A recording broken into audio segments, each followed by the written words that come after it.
আইন সবার জন্য সমান, সেনা কর্মকর্তাদের ভার্চুয়ালি হাজিরার আবেদনের জবাবে ট্রাইব্যুনাল। অভিযোগ গঠনের শুনানি ডিসেম্বরে। শেখ হাসিনার প্লট জালিয়াতি মামলার রায় বৃহস্পতিবার। হীন স্বার্থে ধর্মীয় ব্যাখ্যা তৈরি করে বিশৃঙ্খলা, আলেমদের সজাগ থাকার আহ্বান তারেক রহমানের। ভাগ বাটোয়ারার রাজনীতি চায় না জামায়াত, সাজানো ভোটের চেষ্টা দেখছে এনসিপি। নির্বাচনে সরকার ও ইসিকে সব ধরনের সহযোগিতা করবে সেনাবাহিনী। আইন শৃঙ্খলা বিবেচনায় দেশকে 3 ভাগ করছে কমিশন। পরিস্থিতি অবনতির শঙ্কা দেখছেন না স্বরাষ্ট্র উপদেষ্টা। ভূমিকম্প ঝুঁকিতে 15 দিন বন্ধ ঢাকা বিশ্ববিদ্যালয়। হল ছেড়ে যাচ্ছেন শিক্ষার্থীরা। 4 মেট্রো স্টেশনের দেয়াল ফ্লোরে ফাটল, খুলে পড়েছে টাইলস।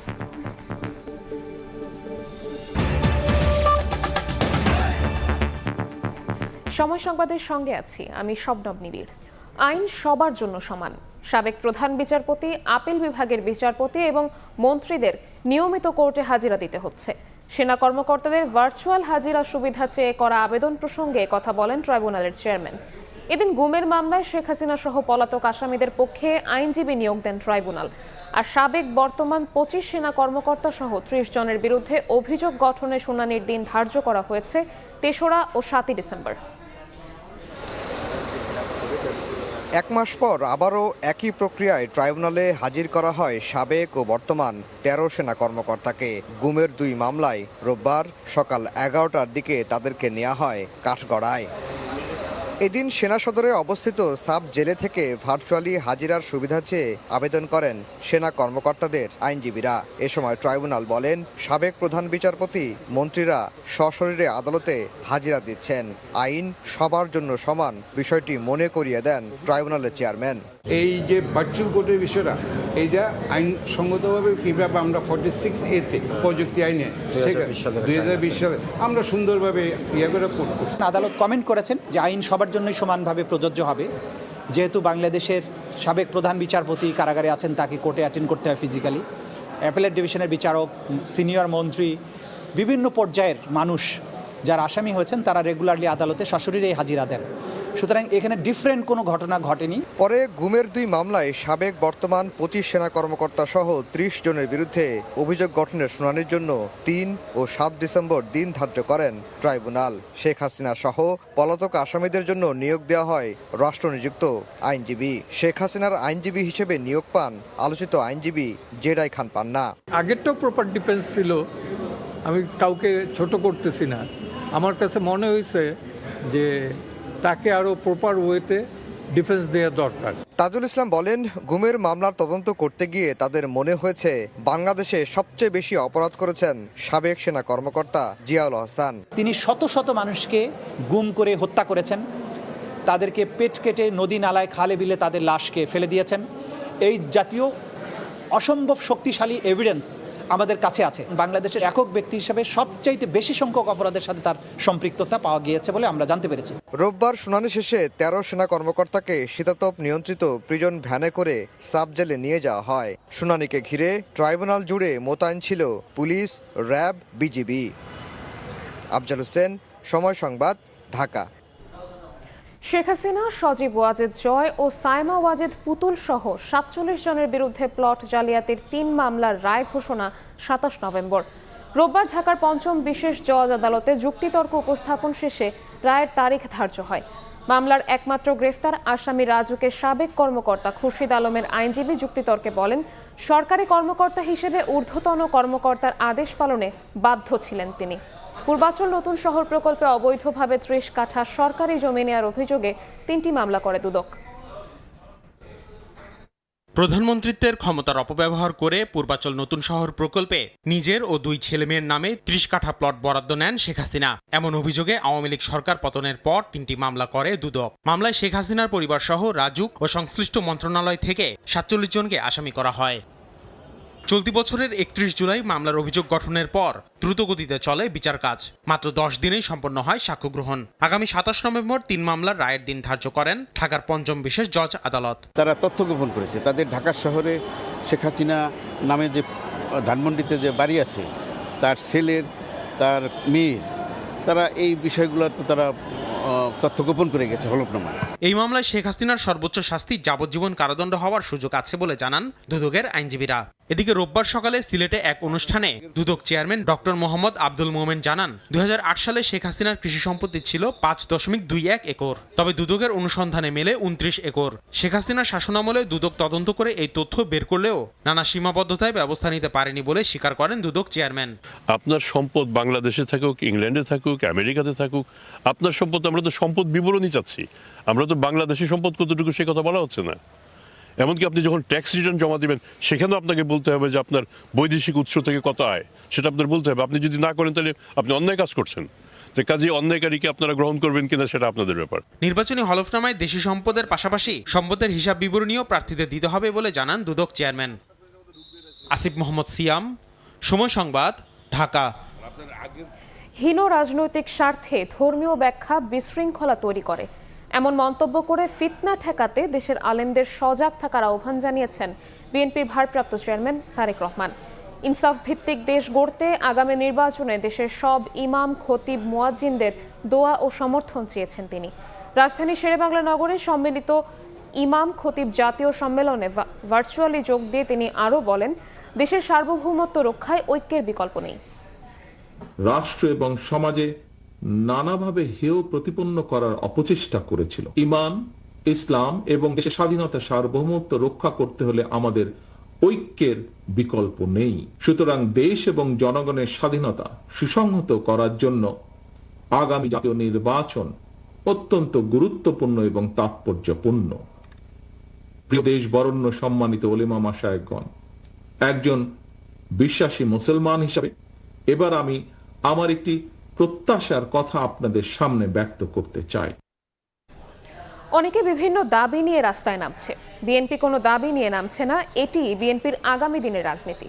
বিএনপি সহনশীলতার পক্ষে, সাংঘর্ষিক রাজনীতির পক্ষে নয় বলে জানিয়েছেন দলের স্থায়ী কমিটির সদস্য আমির খসরু মাহমুদ চৌধুরী। আলাদা অনুষ্ঠানে বিএনপি চেয়ারপারসনের উপদেষ্টা জয়নুল আবদিন ফারুক অভিযোগ করেন, পিআর সহ অযৌক্তিক দাবিতে আন্দোলন করছে একটি পক্ষ। রোববার জাতীয় প্রেস ক্লাবে এক আলোচনা সভায় বিএনপি চেয়ারপারসনের উপদেষ্টা জয়নুল আবদিন ফারুক অভিযোগ করেন, একটি পক্ষ পিআর সহ অযৌক্তিক দাবিতে আন্দোলন করছে। এছাড়া ডক্টর ইউনূসের বিরুদ্ধে আন্দোলন করলে বিএনপি বসে থাকবে না বলেও মন্তব্য করেন তিনি। আন্দোলন করবেন কার বিরুদ্ধে? ইউনূসের বিরুদ্ধে লড়াই করবেন, আমরা বসে আঙ্গুল চুষব। 2026 ফেব্রুয়ারি প্রথম সপ্তাহে যে নির্বাচন হবে, প্রথমার্ধে যে নির্বাচন হবে, সেই নির্বাচনের সকল কিছু ভুলে যেতে হবে। তারেক রহমান যা বলবে তাই আমাদেরকে শুনতে হবে। প্রেস ক্লাবের সামনে আলাদা এক অনুষ্ঠানে বিএনপি চেয়ারপারসনের উপদেষ্টা আব্দুস সালাম বলেন, রাষ্ট্রীয় প্রতিষ্ঠান বিদেশিদের কাছে ইজারা দিয়ে অপরিপক্কতার পরিচয় দিয়েছে সরকার। জাতীয় প্রতিষ্ঠানগুলো ঋণ দিয়ে দিতে হবে, সেটা কোনোভাবে মেনে নেওয়া যায় না। এটা হলো একটা অপরিপক্কতার নিদর্শন। ড্যাবের আলোচনা সভায় বিএনপির স্থায়ী কমিটির সদস্য আমির খসরু মাহমুদ চৌধুরী বলেন, বিএনপি সহনশীল রাজনীতির পক্ষে। অনেকে বিভিন্ন দাবি নিয়ে রাস্তায় নামছে, বিএনপি কোনো দাবি নিয়ে রাস্তায় নামছে না, এটি বিএনপির আগামী দিনের রাজনীতি। আপনার মবক্রেসির দিকে চলছিল, আবার অন্যান্য কিছু দল বিভিন্ন দাবি দাওয়া নিয়ে রাস্তায় নামছে। এখন কোনো স্বৈরাচার তো নাই, কিন্তু বিএনপি রাস্তায় নামার কোনো কর্মসূচি দিচ্ছে না। অন্যরা যাই করুক, আমরা কিন্তু সাংঘর্ষিক রাজনীতির দিকে যাচ্ছি না, এবং এটাই বিএনপির আগামী দিনের রাজনীতি। স্থিতিশীলতার খাতিরে রাজনৈতিক সংস্কৃতিতে পরিবর্তন আনতে হবে। এদিকে নয়াপল্টনে এক অনুষ্ঠানে সাম্প্রতিক ভূমিকম্পের ইস্যুতে কথা বলেন বিএনপির সিনিয়র যুগ্ম মহাসচিব রুহুল কবির রিজভী। বলেন, শেখ হাসিনার আমলেই ভূমিদস্যুরা বেশি রাজনৈতিক দলের নেতা হয়েছেন। এই দেখতে দেখতে ঢাকার জলধার সব বন্দী হয়ে, এরা ভূমিদস্যু, এরাই আবার রাজনৈতিক নেতা হচ্ছে। এটা শেখ হাসিনা সবচেয়ে বেশি করে গেছে। হাসান ওয়ালি, সময় সংবাদ, ঢাকা। গণতন্ত্র প্রতিষ্ঠিত না হলে দেশের সার্বভৌমত্ব সংকটে পড়বে বলে মন্তব্য করেছেন বিএনপির সিনিয়র যুগ্ম মহাসচিব রুহুল কবির রিজভী। দুপুরে জাতীয় প্রেস ক্লাবে গণতন্ত্র উত্তরণে করণীয় শীর্ষক সেমিনারে তিনি আরও বলেন, গণতন্ত্র প্রতিষ্ঠার মাধ্যম হলো নির্বাচন। এ সময় প্রশাসন নিয়ে জামায়াত নেতা শাহজাহান চৌধুরীর বক্তব্যের সমালোচনা করে রিজভী বলেন, এই কথার মাধ্যমে আরেকটি ফ্যাসিবাদ তৈরি হওয়ার ইঙ্গিত পাওয়া যায়। পুলিশ র্যাবকে ছাত্রলীগ যুবলীগ বানিয়েছিলেন শেখ হাসিনা। জামায়াত নেতার বক্তব্যে এমনই একটি ভয়াবহ ইঙ্গিত পাওয়া যায়। প্রশাসনকে যদি বলি আমার কথায় উঠবে আর বসবে, তাহলে তো আপনি আরেকটি দানবীয় শাসন তৈরির একটা ইঙ্গিত দিলেন, তার মধ্যে আরেকটা শেখ হাসিনা হওয়ার, আরেকটা ফ্যাসিবাদ তৈরি হওয়ার ইঙ্গিত দিলেন। শেখ হাসিনা তাই করেছেন। তিনি পুলিশকে বানিয়েছেন ছাত্রলীগ, উনি র্যাবকে বানিয়েছেন যুবলীগ, এবং তারা গুম করে আনন্দিত হয়েছেন। ঢাকায় ফাঁকা রাখা 7টি আসনে প্রার্থিতা এখনও চূড়ান্ত করতে পারেনি বিএনপি। আলোচনা রয়েছে এসব আসনের বেশ কয়েকটি ছাড়া হতে পারে শরিক দলের প্রার্থীদের। তবে বিপত্তি বেঁধেছে আরপিও সংশোধনীতে অন্য দলের প্রতীকে নির্বাচন বাতিলের নিয়মে। এর বিরোধিতা করছে বিভিন্ন দল। ধানের শীষে ভোটে লড়ার পথ খুঁজছেন অনেকে। প্রতীক এবং দলগুলোর সঙ্গে কৌশল বিবেচনায় এসব আসনে দ্রুত প্রার্থী দেওয়ার কথা বলছেন বিএনপির স্থায়ী কমিটির সদস্য মির্জা আব্বাস। হাসান ওয়ালির প্রতিবেদন। নানা ইস্যুতে বিতর্ক চললেও ভোট সামনে রেখে মাঠে বিভিন্ন দলের প্রার্থীরা। অন্যান্য দলের পাশাপাশি বিভিন্ন সংসদীয় এলাকায় জনসংযোগে ব্যস্ত দেখা যাচ্ছে বিএনপির নেতাকর্মীদের। প্রায় 3 নভেম্বর 237টি আসনে প্রাথমিক প্রার্থী তালিকা ঘোষণা করে বিএনপি। 63টি আসনে প্রার্থিতার বিষয়ে এখনও কোনো সিদ্ধান্ত নেয়নি দলটি। এর মধ্যে রয়েছে ঢাকার 7টি আসনও। ঢাকা 7, 9, 10, 13, 17, 18 এবং 20 আসনের মনোনয়ন প্রত্যাশীরা অপেক্ষার প্রহর গুনছেন চূড়ান্ত সিদ্ধান্তের। চাউর হয়েছে ঢাকার এসব আসনের মধ্যে বেশ কয়েকটি আসন ছাড়া হতে পারে যুগপৎ আন্দোলনের শরিক দিচ্ছেন বিপ্লবী ওয়ার্কার্স পার্টির সাধারণ সম্পাদক সাইফুল হক, এনডিএম চেয়ারম্যান ববি হাজ্জাজ সহ কয়েকজন। কয়েকটি আসনে আলোচনায় আছেন এনসিপি নেতা এবং সরকারের উপদেষ্টাও। তবে বিপত্তি বেঁধেছে আরপিও সংশোধনীতে অন্য দলের প্রতীক নিয়ে ভোট করার বিধান বাতিলে। বিএনপির সঙ্গে আসন সমঝোতায় আগ্রহী দলগুলো এর সমালোচনা করছে। নিজ দলের প্রতীকে ভোটে জয়ী হওয়া কঠিন মেনেই অনেকে উপায় খুঁজছেন ধানের শীষ নিয়ে ভোটে লড়ার। অপরিপক্ষ আলোচনা হবে যদি আলোচনা করা হয় যে আচ্ছা ধানের শীষ জনগণ যতটা চেনে আমার মার্কা ততটা চেনে, আমি যদি ধানের শীষ মার্কাটা ব্যবহার করতে পারি তাহলে নিশ্চয়ই আমাদের সহযোগী হবে। সো সেটা আমরা চাইবো। আগামী নির্বাচনের জন্য চাইলে কোনো দল অন্য কোনো পরিচিত মার্কা যাতে ইলেকশন করতে পারেন এই বিধানটা রাখা উচিত। তবে রাজধানীতে অন্য দলের জন্য আসন ছাড়তে নারাজ বিএনপির মনোনয়ন প্রত্যাশীরা। তাদের প্রত্যাশা বিএনপি নেতাকর্মীদের কাছেই থাকবে ধানের শীষ। ঢাকা 18 আসন একটি প্রবেশদ্বার। এই ঢাকা 18 আসন অবশ্যই কোনো জোটের কাছে যাবে না, এটা দলের কর্মীদের কাছেই থাকবে। এটা একটা গুরুত্বপূর্ণ আসন।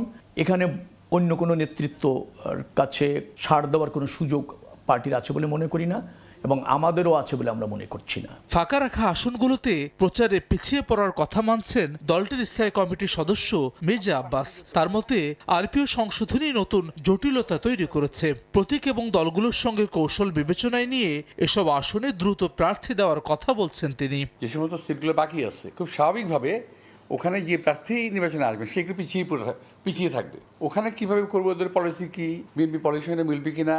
আর আরপিও সংশোধনীর মাধ্যমে তো আর কি জটিলতা সৃষ্টি হয়েই গেছে। এই ব্যাপারে আমাদের অ্যাক্টিং চেয়ারম্যান সাহেব চিন্তা ভাবনা করতেছেন, আমরাও ভাবতেছি যে কোনো সামনে নেক্সট মিটিং এর সিদ্ধান্ত হয়ে যাবে। ত্রয়োদশ জাতীয় সংসদ নির্বাচনে বিএনপির সঙ্গে আসন সমঝোতায় আগ্রহী দলের তালিকায় রয়েছে 8 দলের মোর্চা, গণতন্ত্র মঞ্চ, 12 দলীয় জোট, সমমনা জোট, গণ অধিকার পরিষদ, এনডিএম, বিজেপি সহ নিবন্ধিত অনিবন্ধিত 40টির মতো রাজনৈতিক দল।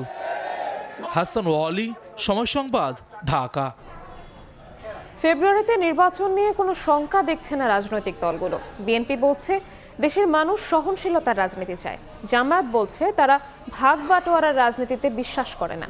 আর এনসিপির দাবি আদর্শগত মিল থাকলে যে কেউ যুক্ত হতে পারেন তাদের সঙ্গে।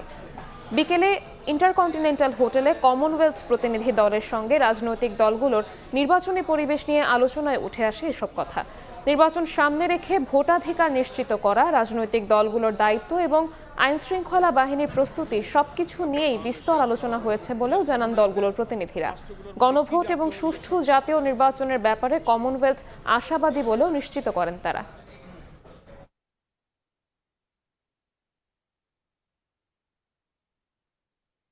শঙ্কার কোনো কারণ নাই। কেউ শঙ্কা দেখলে সেটা তাদের সমস্যা, বাংলাদেশের মানুষের সমস্যা না। মূল উদ্দেশ্য নির্বাচনটা সময় মতো ফেব্রুয়ারির প্রথমার্ধে শেষ করে দেশে একটা গণতান্ত্রিক অর্ডার ফিরিয়ে আনা, ওটা হচ্ছে আমাদের সবচেয়ে বেশি প্রায়োরিটি আজকে। তো সেইটাকে মাথায় রেখে আমরা এগিয়ে যাচ্ছি সবাই। কমনওয়েলথের রাষ্ট্রগুলোর মধ্যে কি জাতীয় ইলেকশন সাপোর্ট দেন আমরা জানতে চেয়েছি। ওনারা টেকনিক্যাল সাপোর্ট দেন, ওনারা ইলেকশন কমিশনের সঙ্গে পলিটিক্যাল পার্টি স্টেক হোল্ডারদের সাথে বসবেন, প্রয়োজনীয় পরামর্শ দেবেন, এসব কথাগুলোই ওনারা বলেছেন। নির্বাচনের জন্য যে লেভেল প্লেইং ফিল্ড সেটি নিশ্চিত করতে হবে, তাহলে সকল রাজনৈতিক দলের আস্থার জায়গাটা নিশ্চিত করে তারপরে নির্বাচনে গেলে সেই নির্বাচনটা অংশগ্রহণমূলক হবে এবং সুষ্ঠু হবে। পুলিশের যে সংস্কার, সেই যথাযথ সংস্কারটি তো আসলে হয়নি, তো সেইটি যাতে নির্বাচনে কোনো প্রভাব না ফেলে সেটার জন্য সরকারকে আশ্বস্ত করতে হবে। আগামী সংসদ নির্বাচনকে সাজানো ও সমঝোতার নির্বাচনের দিকে নেওয়ার প্রচেষ্টা চলছে বলে অভিযোগ করেছেন এনসিপির আহ্বায়ক নাহিদ ইসলাম। এককভাবে 300 আসনে নির্বাচন করার কথাও পুনর্ব্যক্ত করেন তিনি। এদিকে নির্বাচনী প্রচারণায় লেভেল প্লেইং ফিল্ড না পাওয়ার অভিযোগ করেন দলের মুখ্য সমন্বয়ক নাসিরউদ্দিন পাটোয়ারি। চলতি মাসের 6 তারিখ থেকে শুরু হয় জাতীয় নাগরিক পার্টি এনসিপির মনোনয়ন ফর্ম বিক্রি। বর্ধিত সময়সীমা 20 তারিখ পর্যন্ত 1484 জনের ফর্ম সংগ্রহের প্রেক্ষিতে রোববার রাজধানীর আবু সাইদ কনভেনশন হলে শুরু হয় মনোনয়ন প্রত্যাশীদের সাক্ষাৎকার। এবং এর আগের সাক্ষাৎকার কার্যক্রমের সূচনা উপলক্ষে সংবাদ সম্মেলনে দলের আহ্বায়ক নাহিদ ইসলাম বলেন, আগের নির্বাচনের মতোই টাকা ও পেশাশক্তির আধিপত্যের একটা নির্বাচনের দিকে যাচ্ছে আগামী সংসদ নির্বাচন। একটি সাজানো ও সমঝোতার নির্বাচনের প্রচেষ্টা চলছে বলেও মন্তব্য করেন তিনি। সুষ্ঠু নির্বাচনের জন্য নির্বাচন কমিশনের এবং সরকার এবং প্রশাসনকে যে শক্ত অবস্থানে থাকা প্রয়োজন সেটা আমাদের কাছে মনে হচ্ছে না। আমরা দেখতে পাচ্ছি যে বিভিন্ন দলের নেতাকর্মীরা তারা প্রকাশ্যে বলে বেড়াচ্ছে যে প্রশাসনকে কিভাবে দখল করতে হবে, প্রশাসনকে কিভাবে হাতে রাখতে হবে। একসময় তারা বন্ধু ছিল, তারা কিন্তু একটা চক্রান্ত করছে। এই নির্বাচনকে একটা ভাগবাটোয়ারা, একটা সাজানো নির্বাচন, একটা সমঝোতার নির্বাচনে করার পরিকল্পনা করছে। এনসিপির আসন ভাগাভাগি ও জোট নিয়ে নানা আলোচনা থাকলেও এককভাবে 300 আসনে প্রার্থী দিয়ে লড়ে যাওয়ার ইচ্ছা আবারও ব্যক্ত করলেন নাহিদ ইসলাম। এনসিপি তার অবস্থান পরিষ্কারভাবে ব্যক্ত করেছে যে আমরা এককভাবে 300 আসনে আমরা প্রার্থী দেওয়ার চেষ্টা করছি। আমাদের নীতি আদর্শের সাথে যদি কোনো দল বা কোনো শক্তি ঐক্যমত্য পোষণ করে তাহলে তাদের সাথে আমাদের আলোচনা থাকতে পারে এবং সেক্ষেত্রে আমরা ওপেন রয়েছি। এদিকে দলের মুখ্য সমন্বয়ক নাসিরউদ্দিন পাটোয়ারি বলেন, সংস্কার সরকারের দায়িত্ব ছিল, তবে রাজনৈতিক দলগুলোর দায়বদ্ধতার অভাবে বাধাগ্রস্ত হয়েছে। এনসিপির প্রার্থীরা লেভেল প্লেইং ফিল্ড পাচ্ছে না এমন অভিযোগ করে বলেন, নির্বাচনী প্রচারণা করতে গিয়ে হামলা ও হুমকি ধামকির শিকার হচ্ছেন দলের প্রার্থীরা। নির্বাচনী মাঠে আমরা নামবো, সেই মাঠে আমরা হুমকি পাচ্ছি এখন যে সকল প্রশাসনকে এক দলের আন্ডারে নিয়ে যেতে হবে। এটা তো আপনারা সকলেই জানেন, গতকালকে এই বক্তব্যটা ভাইরাল হয়েছিল। শুধু এটাই নয়, কোথাও যদি কেউ মিছিল মিটিং করে, প্রটেস্ট করে, নির্বাচনী কাজে যায়, তখন তাকে হুমকি ধমকি থেকে শুরু করে পরিবার পর্যন্ত সকলকে মারধরের পর্যন্ত ঘটনা আমরা শুনতে পাচ্ছি। যোগ্য, সৎ ও নতুন মুখ নিয়ে আগামী সংসদ নির্বাচনে চমক দেখানোর আশা ব্যক্ত করেন দলের শীর্ষ নেতারা। শাবাব ওয়াসি, সময় সংবাদ, ঢাকা। আগামী নির্বাচনে অন্তর্বর্তী সরকার ও নির্বাচন কমিশনকে সেনাবাহিনী সর্বাত্মক সহযোগিতা করবে বলে জানিয়েছেন সেনাপ্রধান জেনারেল ওয়াকারুজ্জামান। ঢাকা সেনানিবাসে সশস্ত্র বাহিনী দিবস উপলক্ষে আয়োজিত অনুষ্ঠানে কথা জানান তিনি। অভ্যুত্থান পরবর্তী আইনশৃঙ্খলা রক্ষায় সেনাবাহিনী কার্যকর ভূমিকা পালন করছে বলেও জানান সেনাপ্রধান।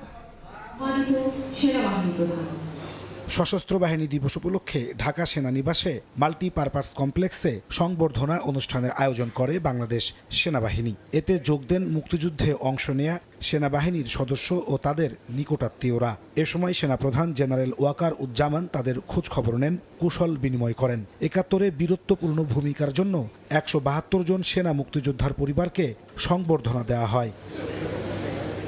2024, 2025 ও 2025-26 অর্থ বছরে বিভিন্ন অবদানের জন্য বাহিনীর 9 জনকে সেনাবাহিনী পদক, 17 জনকে অসামান্য সেবা পদক এবং বিশিষ্ট সেবা পদকের জন্য মনোনীত 64 জন সেনা সদস্যের হাতে স্বর্ণপদক তুলে দেন সেনাপ্রধান। প্রধান অতিথির বক্তব্যে স্বাধীনতার যুদ্ধে সেনাবাহিনীর সদস্যদের বীরত্বগাথা তুলে ধরেন জেনারেল ওয়াকারুজ্জামান। বলেন, মুক্তিযোদ্ধাদের দেখানো পথ অনুযায়ী দেশের স্বার্থে, দেশের মানুষের কল্যাণে কাজ করে যাবে সেনাবাহিনী। মহান স্বাধীনতা যুদ্ধে যারা মুক্তিযোদ্ধা, আপনাদের আত্মত্যাগের মাধ্যমে আমরা পেয়েছি আজকে আমাদের এই শ্রেষ্ঠ অর্জন স্বাধীনতা। আপনারা জাতির শ্রেষ্ঠ সন্তান, দেশের স্বাধীনতা রক্ষায় আপনাদের দেখানো পথ অনুসরণ করে আমরা পথ চলছি। অভ্যুত্থান পরবর্তী আইন শৃঙ্খলা রক্ষায় সেনাবাহিনী কার্যকর ভূমিকা পালন করছে বলে জানান সেনাপ্রধান। বলেন, সুষ্ঠু নির্বাচন করতে কমিশনকে সর্বাত্মক সহযোগিতা করবে সেনাবাহিনী। সম্প্রতি সময়ে বাংলাদেশ সেনাবাহিনীর সদস্যগণ ইনেট টু সিভিল পাওয়ারে দেশের আইন শৃঙ্খলা রক্ষার কাজে নিয়োজিত আছে। আমরা সামনে একটা নির্বাচনের দিকে যাচ্ছি। সেই নির্বাচনে আমরা যথাযথভাবে ইনশাআল্লাহ সরকারকে সর্বতভাবে সহযোগিতা করব, নির্বাচন কমিশনকে সহযোগিতা করব, যেন আমরা একটা সুন্দর একটা নির্বাচন পেতে পারি। অনুষ্ঠানে 3 ক্যাটাগরিতে 3 জনকে মরণোত্তর সেনাবাহিনী পদক প্রদান করা হয়। নাজমুস সালেহী, সময় সংবাদ, ঢাকা। আইনশৃঙ্খলা পরিস্থিতি বিবেচনায় দেশকে রেড, ইয়েলো ও গ্রিন এই 3 জোনে ভাগ করা হচ্ছে বলে জানিয়েছে নির্বাচন কমিশন। সে অনুযায়ী নিয়ন্ত্রণ করা হবে দেশের নিরাপত্তা ব্যবস্থা।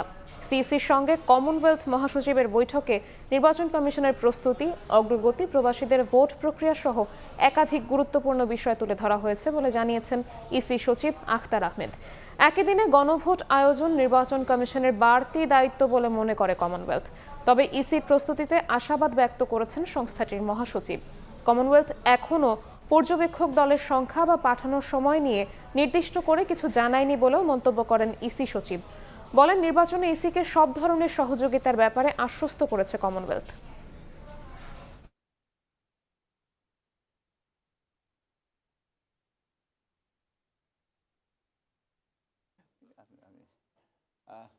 উনি আমাদের প্রস্তুতি সম্পর্কে জানতে চেয়েছিলেন। রেফারেন্ডামের কথা বলেছেন যে রেফারেন্ডামটা একদিনে হবে, এটা আমাদের একটা বাড়তি দায়িত্ব। আমাদের প্রস্তুতি সম্পর্কে ওনারা বলেছেন যে এটা আপনাদের একটা চ্যালেঞ্জ, কিন্তু ওনারা আশা করেন যে আমাদের প্রস্তুতি নিয়ে আমরা যেভাবে আগাচ্ছি তাতে এটা আমরা সফল হব।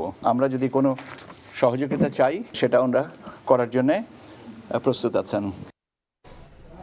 আইনশৃঙ্খলা পরিস্থিতি আগের চেয়ে উন্নতি হয়েছে মন্তব্য করে স্বরাষ্ট্র উপদেষ্টা বলেন, নির্বাচন ঘিরে পরিস্থিতি অবনতি হওয়ার কোনো শঙ্কা নেই। সচিবালয়ে আইনশৃঙ্খলা সংক্রান্ত কোর কমিটির বৈঠক শেষে তিনি আরও বলেন, ছোট ভূমিকম্পের উদ্ধার কাজে প্রস্তুত আছে ফায়ার সার্ভিস। গেল সপ্তাহে রাজধানীর মিরপুরে যুবদল নেতাকে প্রকাশ্যে গুলি করে হত্যা। চলতি মাসে পুরান ঢাকায় একই কায়দায় গুলি করে আর এক হত্যাকাণ্ড। এছাড়া সারা দেশে হচ্ছে রাজনৈতিক সহিংসতাও।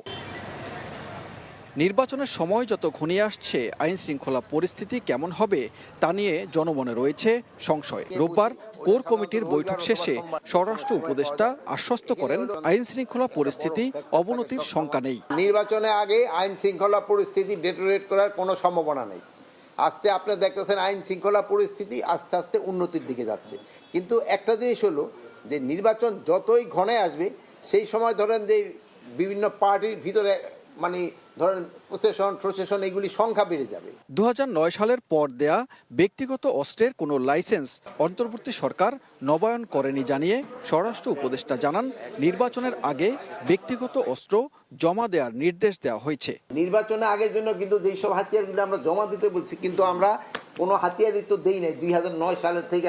পরপর 2 দিনে দেশে ভূমিকম্পের ঘটনায় জনমনে সৃষ্টি হয়েছে আতঙ্ক। কথা বলেন ভূমিকম্প মোকাবিলায় প্রস্তুতি নিয়েও। খোদা না করুক বড় ধরনের কিছু হলে কি ধরনের ওটা তো সেই সময় বোঝাতে হবে। ছোটখাটোগুলি যেমন প্রস্তুত, আপনি দেখছেন ফায়ার সার্ভিস সাথে সাথে কিন্তু রেসপন্স করছে। এ সময় বিল্ডিং কোড মেনে ভবন নির্মাণের পরামর্শ দেন স্বরাষ্ট্র উপদেষ্টা। বিল্ডিং কোডটা যেন মেনে চলা হয়। সানবীর রূপল, সময় সংবাদ, ঢাকা। এখানে হলো সাধারণ।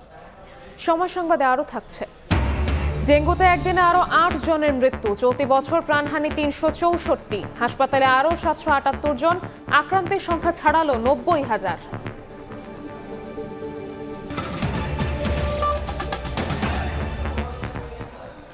ভূমিকম্প পরবর্তী জরুরি পরিস্থিতিতে 15 দিন বন্ধ ঘোষণা করা হয়েছে ঢাকা বিশ্ববিদ্যালয়। বিকেল 5টার মধ্যে হল ছাড়ার নির্দেশ দিয়েছে কর্তৃপক্ষ। বেশিরভাগ শিক্ষার্থী হল ছেড়ে গেলেও প্রত্যাখ্যান করেছেন কেউ কেউ। তারা বলছেন, ভূমিকম্প ঝুঁকি মোকাবিলায় বিশ্ববিদ্যালয় কর্তৃপক্ষ যথাযথ ব্যবস্থা গ্রহণ না করে হল ছাড়ার নির্দেশ গ্রহণযোগ্য নয়। স্বপন আহমেদের রিপোর্ট।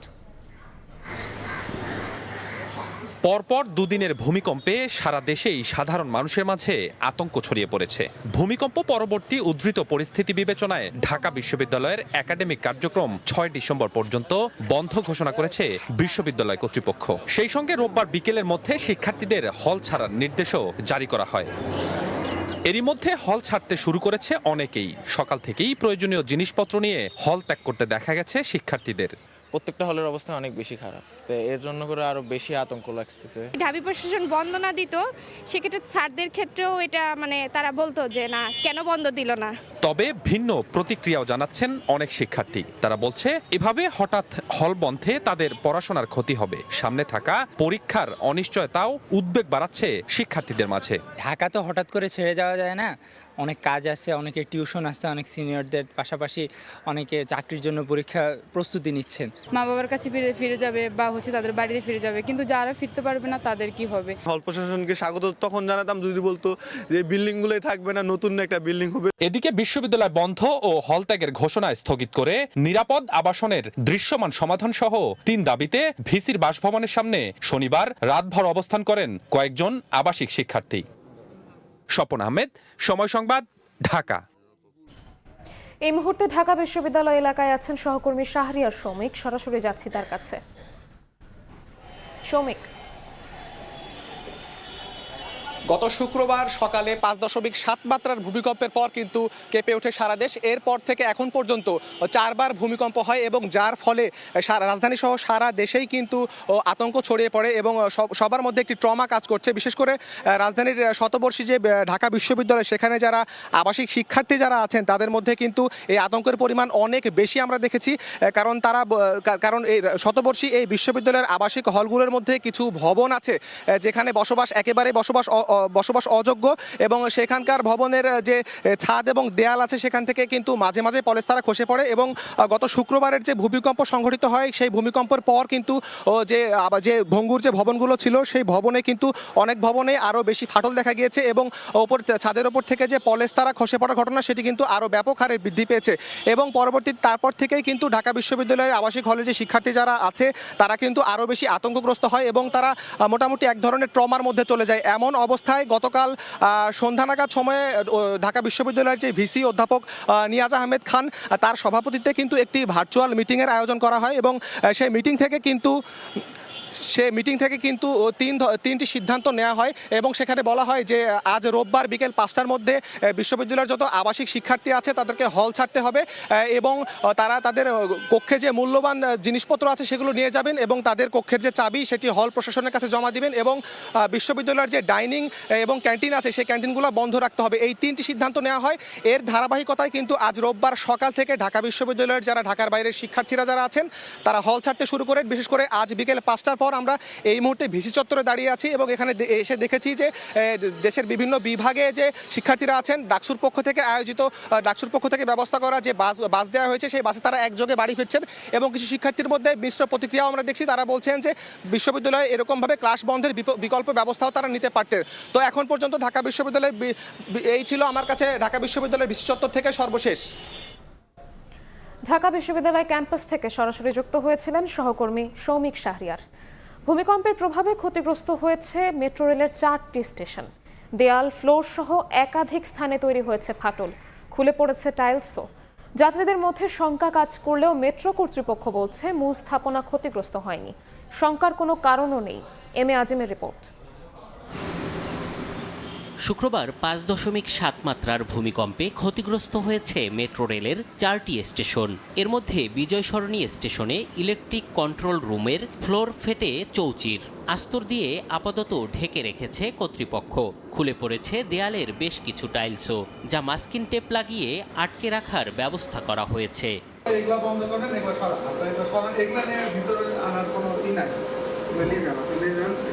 ক্ষয়ক্ষতির ছবি তুলতে গেলে ক্যামেরার দিকে তেড়ে আসেন স্টেশনটিতে কর্মরত রুম কন্ট্রোলার। রাজি হননি কথা বলতেও। হেড অফিসে যান, হেড অফিসে গেলে হেড অফিসে বলবেন, হেড অফিসের সাথে কথা বলবেন, সে বলবে আর আপনারা এগুলো বন্ধ করেন। একই অবস্থা কারওয়ানবাজার, মিরপুর 10 ও পল্লবী স্টেশনে। দেয়াল ও ফ্লোরের একাধিক স্থানে ধরেছে ফাটল, যা নিয়ে শঙ্কিত যাত্রীরা। 5.5 মাত্রার ভূমিকম্পে এরকম যদি ফাটল ধরে সেটা অবশ্যই আমাদের দ্বারা কাম্য নয়। ফাটল ধরছে, এতে তো আবার ক্র্যাক করতে পারে, ট্রেনের চলাচলের একটা শক্তি আছে না। অবশ্য এমন ফাটলে মারাত্মক ঝুঁকি দেখছে না মেট্রো রেল কর্তৃপক্ষ। যেই পরিমাণ ম্যাগনিটিউডে আর্থকোয়েক হয়েছে, কারণ এটা ব্রিক ওয়ার্ক, আমাদের কিন্তু বাকি কিন্তু ফ্রেম স্ট্রাকচারের আসন, তো এই সোয়েতে এই ব্রিকের মাইনর ক্র্যাক হয় এবং স্টেশনের মধ্যে এই ক্র্যাক যাত্রীদের সাথে কোনোই সংশ্লিষ্টতা নাই।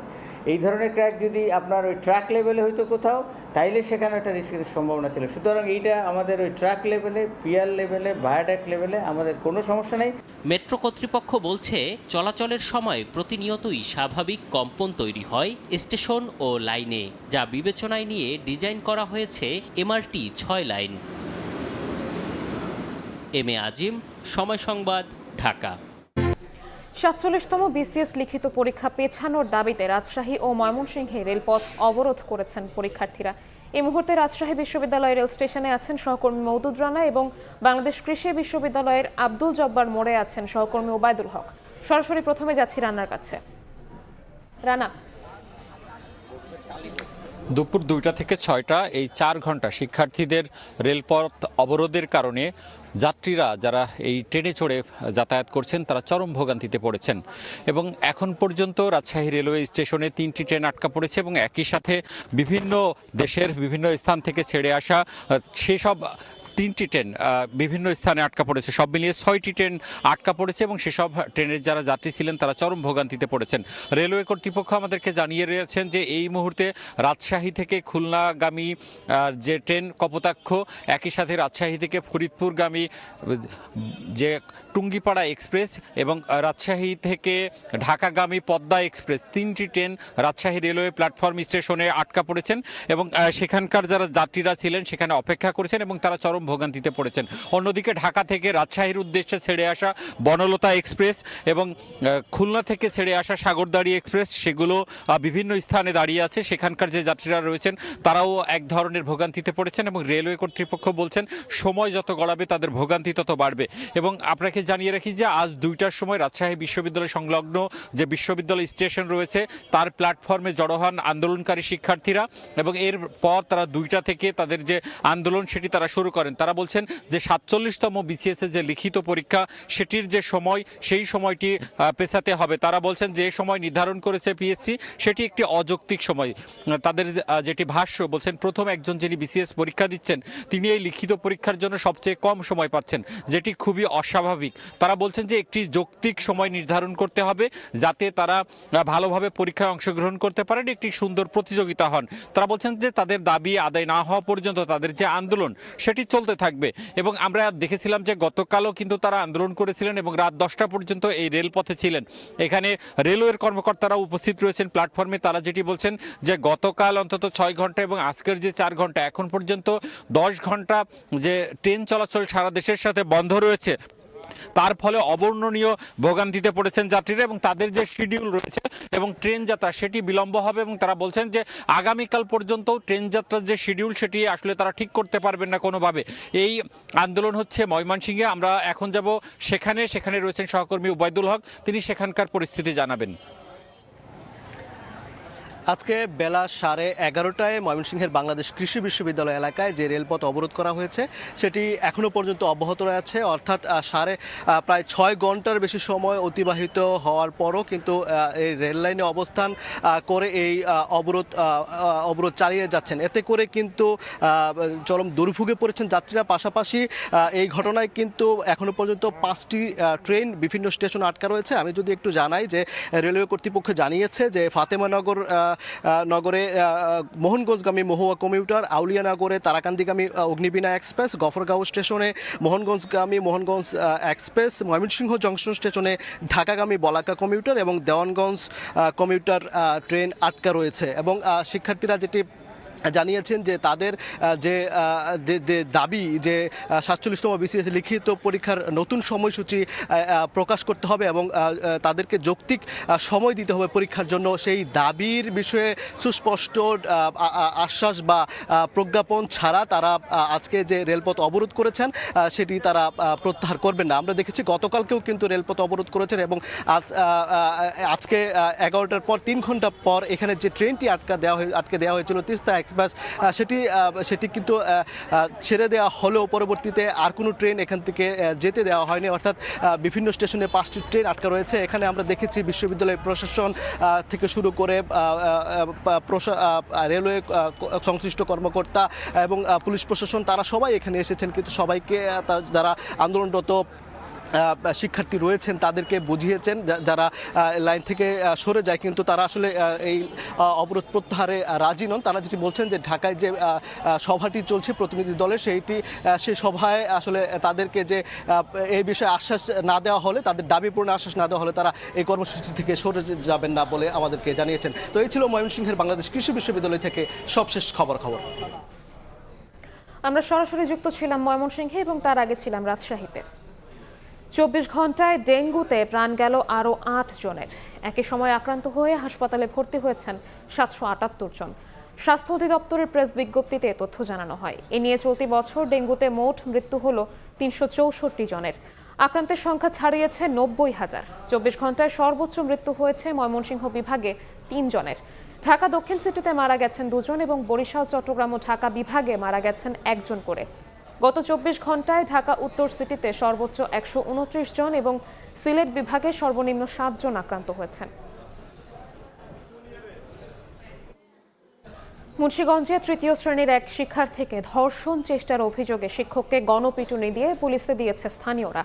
এই ঘটনায় শিক্ষা প্রতিষ্ঠানটি ভাঙচুর করেছে বিক্ষুব্ধ জনতা। ছাত্রী ধর্ষণ চেষ্টার অভিযোগে উত্তাল পুরো ক্যাম্পাস। বৃহস্পতিবার ছুটির পর ছাত্রীকে ধর্ষণ চেষ্টার অভিযোগ ওঠে মুন্সিগঞ্জের শিক্ষক রোমান মিয়ার বিরুদ্ধে। জানাজানি হলে রোববার সকালে স্কুল খুলতেই জড়ো হন অভিভাবক সহ স্থানীয়রা। এক পর্যায়ে রোমানকে আটক করে গণপিটুনি দেন তারা। ভাঙচুর করা হয় বিদ্যালয়ের আসবাবপত্র। বাচ্চারা পানি খাওয়ার নাম বইলা তো নিচে নিয়ে আসছে, নিচে নিয়ে আসা উনি রোমান স্যার এই যে কাজটা করছে। হ্যাঁ, একটা স্যার আমাদের শিক্ষক, সেই কাজটা করা গেলে উচিত হয়েছে। হ্যাঁ, আর আমরা ফাঁসি চাই। এডুকেশন সিস্টেম, সেফটি সব মিলে স্কুলটা এখন রসাতলে। খবর পেয়ে পুলিশ ও সেনাবাহিনী গিয়ে পরিস্থিতি নিয়ন্ত্রণে আনে। আটক করা হয় অভিযুক্তকে। এই অপরাধ হয়েছে, সেই অপরাধের সর্বোচ্চ শাস্তি নিশ্চিত করার জন্য আমরা সবকিছু করব। অভিযুক্ত রোমান মিয়া 1.5 বছর ধরে বিদ্যালয়টির সহকারী শিক্ষক হিসেবে কর্মরত। নাসির উদ্দিন উজ্জ্বল, সময় সংবাদ, মুন্সিগঞ্জ। সময় সংবাদে আরও থাকছে। সার কারখানায় ব্যবহৃত গ্যাসের দাম 16 টাকা থেকে বাড়িয়ে 29 টাকায় নির্ধারণ। ডিসেম্বর থেকে কার্যকর। কৃষক পর্যায়ে প্রভাব না পড়ার আশ্বাস বিইআরসি চেয়ারম্যানের।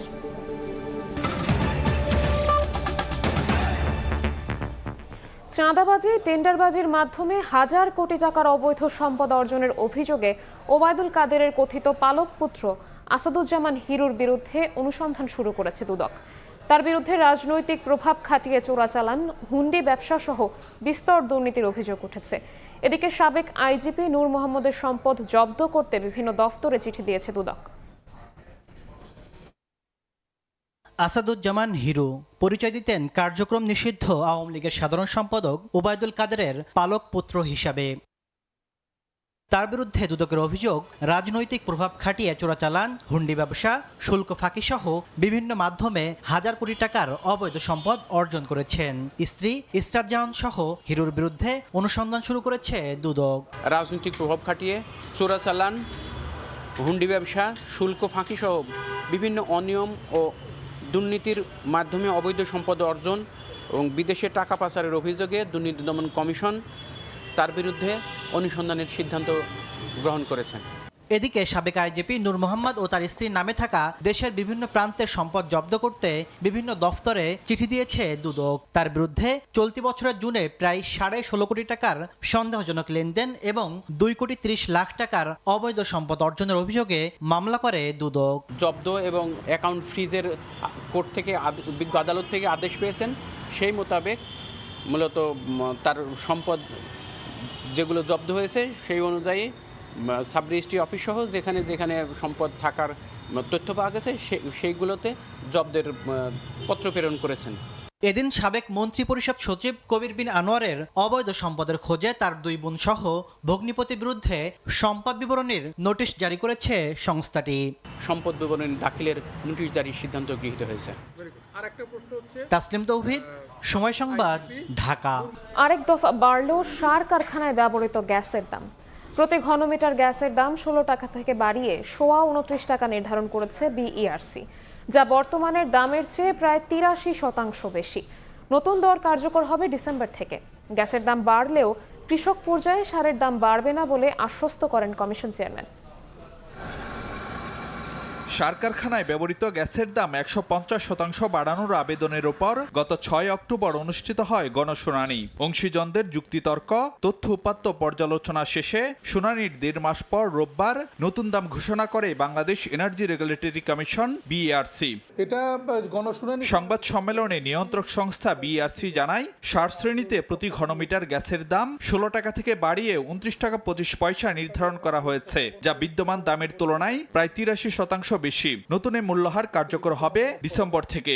দাম যেটুকু বৃদ্ধি পেয়েছে নিঃসন্দেহে এটা পেট্রোবাংলা বা তার যারা বাজারজাতকরণ কোম্পানি যারা আছে, মার্কেটিং কোম্পানি, তাদের জন্য এটা একটা বাড়তি আয়ের একটা সুযোগ হবে। পেট্রোবাংলার প্রস্তাবে তারা উল্লেখ করেছে যারা এই বাড়তি আয় দিয়ে তারা 7টি কার্গো বেশি আনবে। দাম বাড়ানোর যুক্তি হিসেবে সংশ্লিষ্ট কর্তৃপক্ষগুলো বলছে, গ্যাস সরবরাহ বাড়ানো গেলে বিদেশ থেকে আমদানির তুলনায় সাশ্রয়ী হবে দেশে উৎপাদিত সারের মূল্য। সেক্ষেত্রে গ্যাসের দাম বাড়লেও কৃষক পর্যায়ে সারের দামে কোনো প্রভাব পড়বে না বলে আশ্বাস বিইআরসি চেয়ারম্যানের। কৃষি মন্ত্রণালয় যেটা উল্লেখ করেছিল, সরকারের এই ধরনের কোনো চিন্তা ভাবনা নেই। আমরাও যেটুকু জানি স্টেক হোল্ডারদের সঙ্গে আলোচনার প্রেক্ষিতে এই ধরনের কোনো চিন্তা আপাতত নেই এবং সারের দাম বাড়ার কোনো সম্ভাবনা নেই এই মূল্য বৃদ্ধির প্রেক্ষিতে। তবে বাস্তবতা হচ্ছে 3 বছর আগে 4 টাকা 45 পয়সা থেকে সার শ্রেণীতে গ্যাসের দাম দফায় দফায় বাড়ানো হলেও প্রতিশ্রুতি অনুযায়ী বাড়েনি গ্যাস সরবরাহ। ফারুক ভিয়া, রবিন, সময় সংবাদ, ঢাকা। বাংলাদেশ ব্যাংক থেকে সঞ্চয়পত্র ও বন্ড সার্ভিস নেওয়া গ্রাহকরা নিকটস্থ বাণিজ্যিক ব্যাংক থেকে সেবা নিতে পারবেন বলে জানিয়েছে বাংলাদেশ ব্যাংক। গত 20 নভেম্বর থেকে বাংলাদেশ ব্যাংকের শাখা থেকে সঞ্চয়পত্র ও প্রাইস বন্ড বিক্রি বন্ধ করার ঘোষণা দেয় বাংলাদেশ ব্যাংক। গ্রাহকদের সেবা নিশ্চিতে বাণিজ্যিক ব্যাংকগুলোকে এ বিষয়ে নির্দেশনা দেওয়া হচ্ছে বলে নিশ্চিত করেন সহকারী মুখপাত্র মোহাম্মদ শাহরিয়ার সিদ্দিকী। তিনি জানান, বাংলাদেশ ব্যাংকের গ্রাহকদের সেবা নিশ্চিত করতে বাণিজ্যিক ব্যাংকগুলোর উপর নজরদারি রাখবে কেন্দ্রীয় ব্যাংক।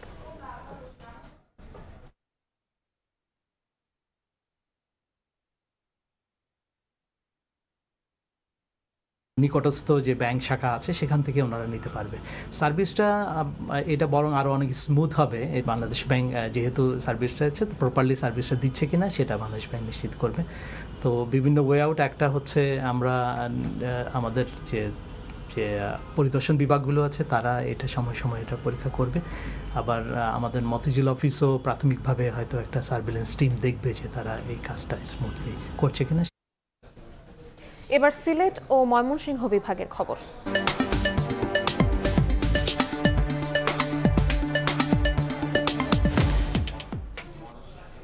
সিলেট নগরীর সৌন্দর্য বাড়াতে কোটি টাকা ব্যয়ে নির্মিত ফোয়ারাগুলো এখন যেন ময়লার ভাগাড়। খোয়া গেছে মোটর ও যন্ত্রপাতি। ফোয়ারায় জমে থাকা ময়লা আবর্জনা থেকে ছড়াচ্ছে দুর্গন্ধ। নগর কর্তৃপক্ষ বলছে এ ব্যাপারে দ্রুত কার্যকরী পদক্ষেপ নেওয়া হবে। সিলেট থেকে নৌশাদ আহমেদ চৌধুরীর ছবিতে অপু বণিকের রিপোর্ট। এটি কোনো ময়লা নালা নয়, সিলেট নগরীকে সাজাতে নির্মাণ করা ফোয়ারা। শহরের হুমায়ুন রশিদ চত্বর সহ 5টি ফোয়ারার মধ্যে কোনোটি সচল নেই। ভেঙে পড়েছে বেষ্টনী, চুরি হয়ে গেছে গার্ডওয়াল, স্টিল রেলিং, মোটর ও স্প্রিংকল যন্ত্রপাতি। একই দশা কুমারপাড়া ও শাহিদগাঁ এলাকার ফোয়ারাগুলোরও। চারপাশে জমে থাকা আবর্জনা থেকে ছড়াচ্ছে দুর্গন্ধ, জমেছে কচুরিপানা। সৌন্দর্যের দায়িত্ব সিটি কর্পোরেশন নিলেও তা পালনে ব্যর্থ বলে অভিযোগ নগরবাসীর। বহুদিন ধরে এটা বানায় বন্ধ করে রাখিছে তারা, এগুলো চালুও করে না, কিছু না। এত টিয়া এটা সরকারে খরচ না করলে না হলেও এটা চলতো। মোটর ওটার এটা নিয়ে থাকা, এটা ঠিক মতন কাজ করিয়া পরিষ্কার হইলে রাখে না। ট্রাকগুলো দাঁড়াইয়া থাকে, তখন কি আমাদের ঘুরাইতে হইলে, আমাদের টার্নিং নিতে হইলে আমাদের সমস্যা, অনেক সময় দেখা যায় দুর্ঘটনা ঘটে। আগে অনেক সুন্দর এবং ভালো ছিল, রাত্রে যখন আমরা এখানে থাকতাম এবং বসতাম খুবই ভালো লাগতো। এখন চোররা সব চুরি করে নিয়ে গেছে, এখন পানির ফোয়ারাটা ভালো নাই। ইতিমধ্যে এসব ফোয়ারা সরিয়ে নিতে সিটি কর্পোরেশনকে চিঠি দিয়েছে ট্রাফিক বিভাগ। সিটি কর্পোরেশনে আমরা একটা চিঠিও দিয়েছি সেগুলোর ব্যাপারে, অপসারণের ব্যাপারে। পরবর্তী মিটিংয়ে সেটা সিদ্ধান্ত হবে যে আমরা কটা পর্যন্ত অপসারণ করতে পারি। এদিকে সিটি কর্পোরেশন হস্তান্তর করলে জনস্বার্থে নান্দনিকতা ফিরিয়ে আনতে কাজ করতে প্রস্তুত জেলা পরিষদ বলে জানায় কর্তৃপক্ষ। সিটি কর্পোরেশন যদি বলে যে ঠিক আছে, যেটা যেহেতু আপনারা বাস্তবায়ন করেছেন, আপনারা ব্যবস্থাপনায় রাখেন, এবং আমরা অবশ্যই জনস্বার্থে যদি মঙ্গলজনক যদি কোনো কাজ হয় সেটা আমরা করব। নগরীর উন্নয়নে দ্রুত পদক্ষেপ নেওয়া হবে বলে জানায় সিটি কর্পোরেশন কর্তৃপক্ষ। লক্ষ্য থাকবে যে স্মুথলি যেন যান চলাচল হয়, এটার কোনো অবস্ট্রাকল না করে বাকি সমস্ত ডেভেলপমেন্ট, সৌন্দর্য বর্ধন, এই কাজগুলি করা উচিত বলে সিটি কর্পোরেশন মনে করছে। 2006 সালে প্রায় 2 কোটি টাকা ব্যয়ে হুমায়ুন রশিদ চত্বর, কুমারপাড়া, শাহিদগাঁ, নাইরপুল, বন্দরবাজার ও কিনবিজ এলাকায় স্থাপন করা হয় দৃষ্টিনন্দন 6টি ফোয়ারা। যে ফোয়ারাগুলো একসময় নগরের শোভা বাড়াতো, সেই ফোয়ারাগুলোই এখন অব্যবস্থাপনা এবং দায়িত্বহীনতার সাক্ষী। দ্রুত রক্ষণাবেক্ষণ এবং সচেতনতাই পারে এর পুনরায় সৌন্দর্য ফিরিয়ে আনতে। সিলেট কিনবিজ থেকে অপু বণিক, সময় সংবাদ। বাংলাদেশের পর এবার মিয়ানমার উপকূলে 5.3 মাত্রার ভূমিকম্প আঘাত হেনেছে। মার্কিন ভূতাত্ত্বিক জরিপ সংস্থা জানিয়েছে ভূমিকম্পটির উৎপত্তি স্থল ছিল মিয়ানমারের দাওয়েই শহর থেকে 267 কিলোমিটার দূরে আন্দামান সাগরে। কেন্দ্র ছিল ভূপৃষ্ঠ থেকে 10 কিলোমিটার গভীরে। ইউএসজিএস জানিয়েছে আন্দামান সাগরে উৎপত্তি হওয়া এই ভূমিকম্পের প্রভাব অনুভূত হয়েছে থাইল্যান্ডেও। তাৎক্ষণিকভাবে ভূমিকম্পের কারণে কোনো ক্ষয়ক্ষতির খবর পাওয়া যায়নি। এক সপ্তাহের মধ্যে অঞ্চলে এটি দ্বিতীয় বড় ভূমিকম্পের ঘটনা, যা ভূতাত্ত্বিক সক্রিয়তা বৃদ্ধি নিয়ে জনমনে নতুন করে উদ্বেগ তৈরি করেছে। আরও একটি শিরোপার হাতছানি বাংলাদেশের। এশিয়া কাপ রাইজিং স্টার্সের ফাইনালে পাকিস্তান শাহিনসের মুখোমুখি হবে বাংলাদেশ এ দল। দোহায় ম্যাচটি শুরু হবে রাত 8:30টায়। সেমিফাইনালে ভারতের বিপক্ষে নাটকীয় জয়ের পর এ ম্যাচ নিয়ে বেশ সিরিয়াস বাংলাদেশ। শিরোপার লড়াইয়ে ভুলের পুনরাবৃত্তি করতে চায় না আকবর আলীর দল। পাকিস্তান শাহিনসের শক্তিশালী বোলারদের মোকাবিলা করতে প্রস্তুত এ দলের ব্যাটাররা। 4 ম্যাচে 8 উইকেট নিয়ে সর্বোচ্চ উইকেট শিকারের লড়াইয়ে এগিয়ে রিপন মণ্ডল। ফাইনালে সামর্থ্যের সেরাটা দিয়ে শিরোপা নিয়ে দেশে ফেরার স্বপ্ন আকবর আলীদের। এ পর্যায়ে শীর্ষ সংবাদগুলো জানিয়ে দিচ্ছি আরও একবার। আইন সবার জন্য সমান, সেনা কর্মকর্তাদের ভার্চুয়ালি হাজিরার আবেদনের জবাবে ট্রাইব্যুনাল। অভিযোগ গঠনের শুনানি ডিসেম্বরে। শেখ হাসিনার প্লট জালিয়াতি মামলার রায় বৃহস্পতিবার। হীন স্বার্থে ধর্মীয় ব্যাখ্যা তৈরি করে বিশৃঙ্খলা, আলেমদের সজাগ থাকার আহ্বান তারেক রহমানের। ভাগ বাটোয়ারার রাজনীতি চায় না জামায়াত, সাজানো ভোটের চেষ্টা দেখছে এনসিপি। এবং নির্বাচনে সরকার ও ইসিকে সব ধরনের সহযোগিতা করবে সেনাবাহিনী। আইন শৃঙ্খলা বিবেচনায় দেশকে 3 ভাগ করছে কমিশন। পরিস্থিতি অবনতির শঙ্কা দেখছেন না স্বরাষ্ট্র উপদেষ্টা।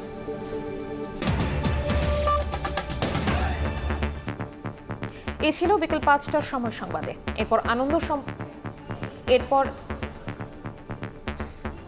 এরপর বাংলার সময় নিয়ে যুক্ত হচ্ছেন সহকর্মী অমরিনা। ধন্যবাদ শবনম।